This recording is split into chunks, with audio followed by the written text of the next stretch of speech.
Hello students. So today we are going to read nutrition in ruminants. As you know, we have already discussed about the nutrition in amoeba and nutrition in human beings. So now next is the nutrition in ruminants. Here we know all about the process and steps that involved for the nutrition in the ruminants.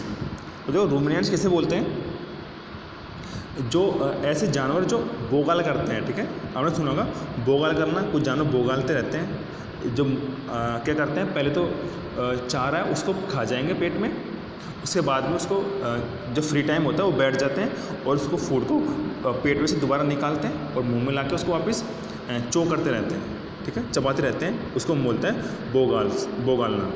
और ऐसे जानवर को हम बोलते हैं ruminants. समझ गए, ruminants जैसे गाय भैंस ये सब क्या है, ruminants. Okay, next.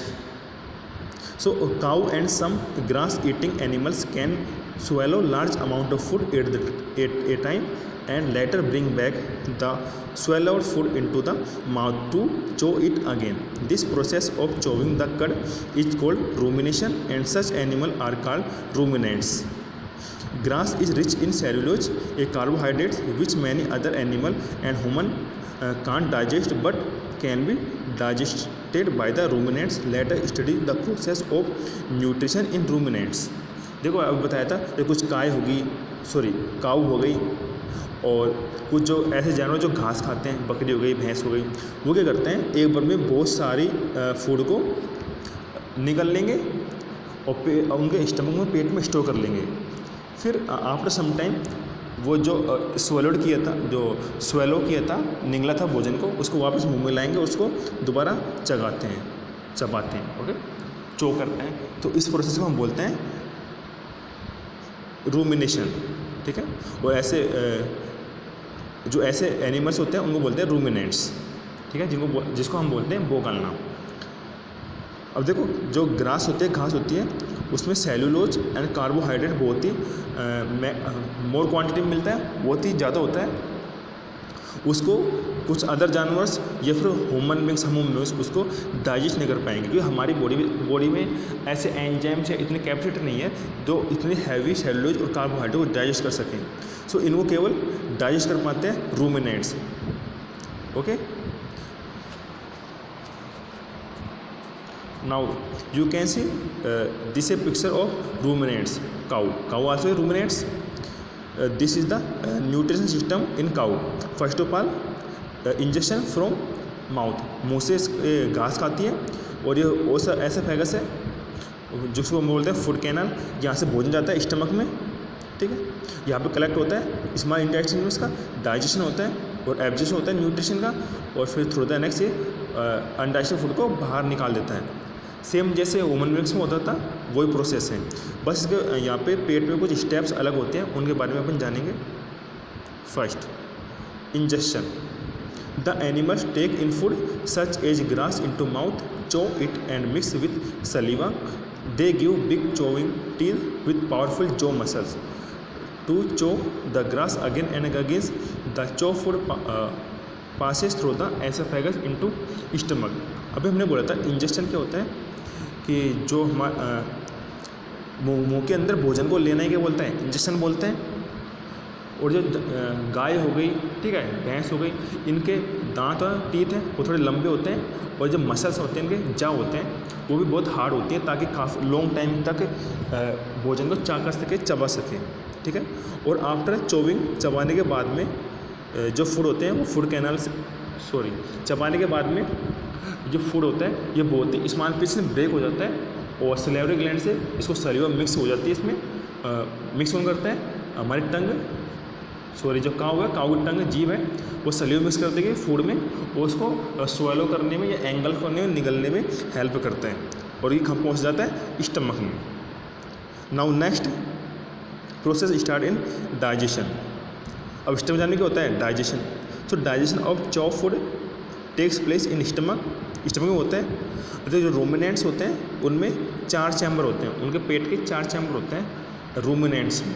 First known is rumen, second is the reticulum, and third is the omasum, and fourth is the abomasum.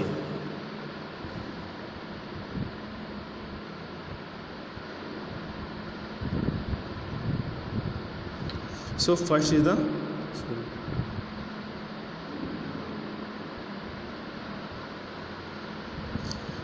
First chamber is known a rumen. ठीक है, जो रूमिनेट्स होते हैं उनके स्टमक में 4 पोर्शन होते हैं. First is the rumen. It is the first and largest chamber which store large quantity of food that is quickly consumed. The food is partially digested here. It is called cud. Cellulose is digested in the rumen by billions of bacteria present there. तो रूमिन क्या होते हैं? रूमिन जो chamber होता है सबसे बड़ा chamber होता है. ठीक है, जहाँ पर लार्ज क्वांटिटी में फूड स्टोर हो जाता है. एट द एंड जो यहाँ पे क्या होता है, जो फूड होता है वो पार्शली डाइजेस्ट होता है, यानी उसके फूड के कुछ पोर्शन है जैसे सेल्यूलोज हो गया वो डाइजेस्ट होते हैं. जो बैक्टीरिया प्रेजेंट होते हैं रूमिन्स में, रूमिन चैम्बर होता है उसमें बैक्टीरिया प्रेजेंट होते हैं, उससे कुछ पोर्शन डाइजेस्ट होते हैं. इसलिए हम बोल सकते हैं इसके फूड में सर्टेन पोर्शन डाइजेस्ट हो पाता है. ओके, सो जो डाइजेशन ना होता है फूड का उसमें हम बोलते हैं, जो डाइजेस्ट फूड को बोलते हैं cud. Now the next is the reticulum. It is the second chamber into which food enter from the rumen. जो सेकंड चैम्बर होता है आफ्टर द रूमिन, इसमें क्या होता है, जो डाइजेस्ट जो सर्टेन पार्ट से डाइजेस्ट फूड होता है वो इसमें एंटर करता है through the rumen. Here the contents of both rumen and reticulum mix freely. यहाँ पे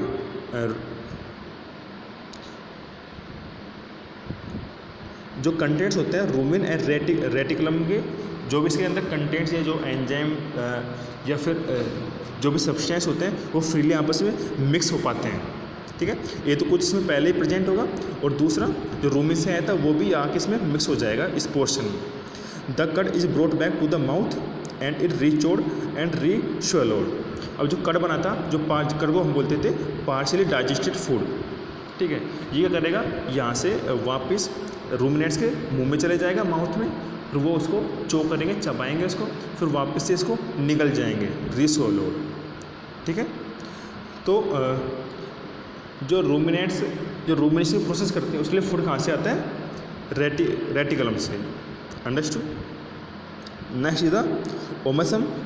it is the third and smallest chamber. तीसरा होता है और सबसे छोटा पार्ट होता है स्टमक का. ठीक है, और इसमें से चोविंग चबाने के बाद में फूड पास होता है and excess of water is absorb from food here. जो फूड में एक्सेस वाटर होता है वो कहाँ पे एब्जॉर्ब होता है, ओमेसम में. Now next is the abomasums. It is the last chamber. Last chamber होता है स्टमक का. Which food from the omasum, जो ओमेसम है वहाँ से फूड पास हुआ था. And the wall of the abomasum secretes digestive juice that help in digestion. जो इसकी जो वाल्स होती हैं, दीवारें होती हैं, इसके सरफेस होता है वो एक डाइजेस्टिव जूस सीक्रेट करता है, जिससे उस डाइजेस्टिव जूस से जो फूड आया था वो टोटल डाइजेस्टिव हो जाता है, उसका टोटल डाइजेशन हो जाता है. कहाँ पे होता है वो, एबोमेसम्स में. Okay, finally digestion occur in it. So it is the last chamber of the stomach of ruminants. Now next is the absorption. Absorption में क्या होएगा, एब्जॉर्प्शन में क्या होएगा, जो फूड डाइजेशन होता है उससे जो न्यूट्रिएंट्स हैं वो एब्जॉर्ब होंगे into the body of ruminants. ठीक है, to get energy. although the process of absorption being in the stomach itself, the main absorption organs is intestine. The digestive food passes into the small intestine. The small intestine receive secretion from the pancreas and liver and digestion of food and ends here will be present in the small intestine, increase the surface area of absorption. Water from the undigested food is absorbed in the large intestine. The indigestion food is excreted out as a feces known as एजेशन. अब जो absorption बताया था, अब जो आगे process है absorption की, assimilation की या एजेशन की, ये पूरी जो ह्यूमन बींग्स होता है सेम उसी तरह होता है. और एब्जॉर्प्शन भी जैसे ह्यूमन बींग्स में स्मॉल इंटेस्टाइन और लार्ज इंटेस्टाइन के थ्रू होता, इनमें भी सेम होता है, ओनली डिफरेंस कहाँ पे होता है, स्टमक में। ठीक है, तो ये वही प्रोसेस है जो हमने ह्यूमन बींग से पढ़ी थी कि यहाँ से जो फूड है वो स्मॉल इंटेस्टाइन में जाएगा, वहाँ से विल स्ट्रक्चर होती हैं, ठीक है, वो फूड को एब्जॉर्ब करेंगी, फिर आगे वो लार्ज इंटेस्टाइन में जाएगा, वहाँ पे साल्ट और वाटर जो एक्स्ट्रा है उसको एब्जॉर्ब कर लेंगे और बाकी को एनएस के थ्रू एक्सपेल आउट कर देंगे through the over the from the body of a ruminants. ठीक है, तो next process same as human beings. Okay, so this is the end of video.